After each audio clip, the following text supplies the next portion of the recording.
Contrary to the rumors that you've heard, I was not born in a manger. I was actually born on Krypton and sent here to save the planet Earth. We cannot continue to rely only on our military in order to achieve the national security objectives that we've set.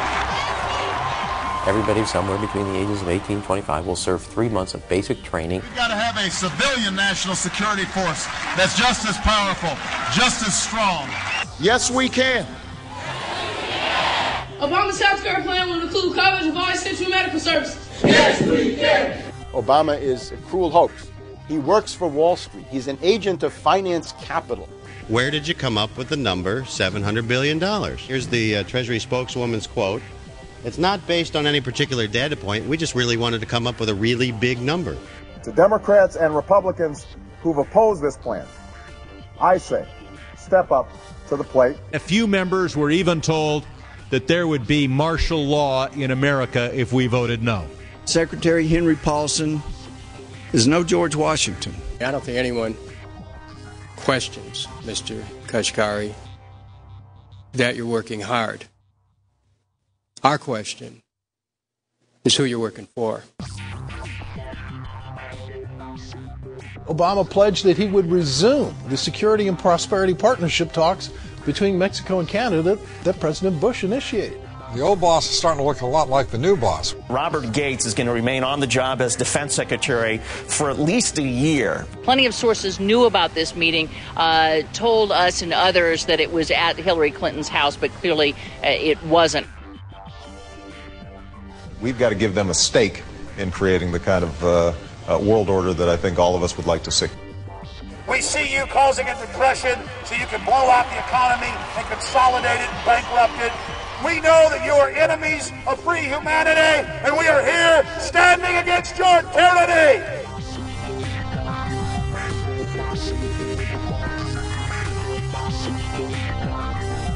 The Obama deception. The truth strikes back.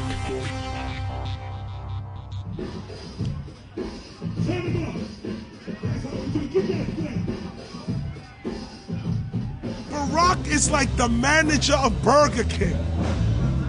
All presidents are, including Bush.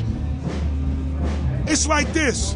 When your fries are cold, if your burger is not done right, you go back to Burger King, America, or your government, and you say, my burger's cold. I want new fries. First, you go to the cashier. That's the courts. You argue to the courts. The courts, if you can't get no justice with the cashier, you say, let me see the manager. I want to go to the Supreme Court. I want to see the president. The manager comes out. Hi, what can I do for you? Now the manager can override the decisions of the cashier, but you never get to see the franchise owner of Burger King. If you really have a problem with your burger, you need to go see the franchise owner. We need to go to the top or to the bottom. We need to go to where the real architecture of government is. And it's not in a president. It's in a global scheme. Politics in America today is identical to pro wrestling. And what I mean by that is, in front of the cameras and the public, we all hate each other.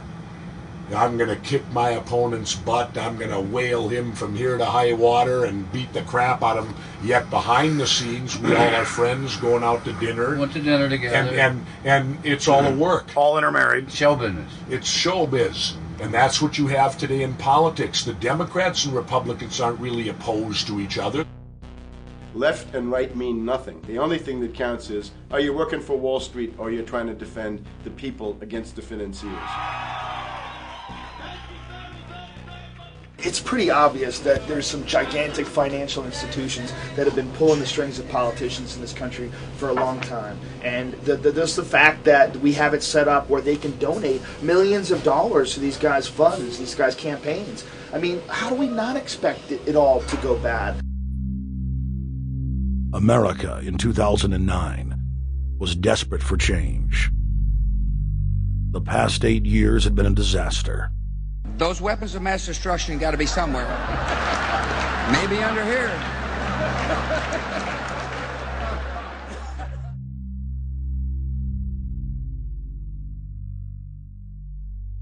George W. Bush, who had claimed to be a conservative, had tripled the size of the federal government, shredded the Constitution, and destroyed the image of the United States worldwide. Nope, no weapons over there.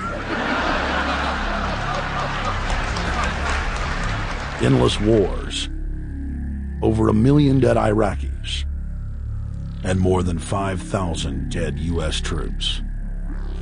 The Patriot Act, warrantless domestic wiretapping and spying, the end of Posse Comitatus, the rise of the treasonous North American Union, a deepening recession sliding towards total economic collapse. These factors and other abuses had the American people in a state of panic for their future and the very existence of the United States. The elite were in trouble. The people were beginning to see through their facade, past their front man, and to the ruling elite behind the throne. For the first time in U.S. history, both parties were universally hated. Congress had a 9% approval rating. The globalist agenda had stalled. And then, onto the scene came a man who promised change. Change we could all believe in. Barack H. Obama promised to end the war and bring our troops home fast. He pledged to uphold the Constitution and to stop the federal government from spying on the American people. Candidate Obama told American workers that he was going to get them out of NAFTA and GATT, and he's already breaking those promises. In this film, we will prove that Obama says one thing and does another, and that he works for the very same elite interests that Bush served, the very interest engineering the financial collapse and formation of a dictatorial world government. This film is not about left or right. It is nonpartisan. Our past documentary films are among some of the most damning indictments of George W. Bush and his administration that have ever been made. If humanity has any hope of effecting real change for the better, it will not come from the Madison Avenue false reality makers who have cast Barack Obama as the savior of the world. To alter our course from tyranny to liberty, to defeat the corrupt elite, we must get past the puppets and confront the real power structure of the planet. Now we can see a new world coming into view. A world in which there is the very real prospect of a new world order. Webster Griffin Tarpley is an accomplished geopolitical analyst and historian. Among his scholarly works are the unauthorized biographies of George Herbert Walker Bush and Barack Hussein Obama. Since Bush the Elder made his speech at the United Nations back in September of 1990 talking about the New World Order, I think I've become confused about what's actually going on in the world. The New World Order is a more palatable name for the Anglo-American world empire. It's the planetary domination of London, New York, Washington over the rest of the world. It's hard to get people to join that or think they have a part in it if you call it the Anglo-American world empire. If you call it the New World Order, then people in India or someplace like that or the European Union might think, well, there's something in that for us too.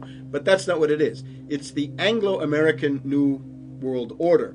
It's really the old world order. It's the British Empire morphing into the American Empire. The U.S.-British world empire is what you're going to get. Combines of powerful men have always battled with each other over the levers of power.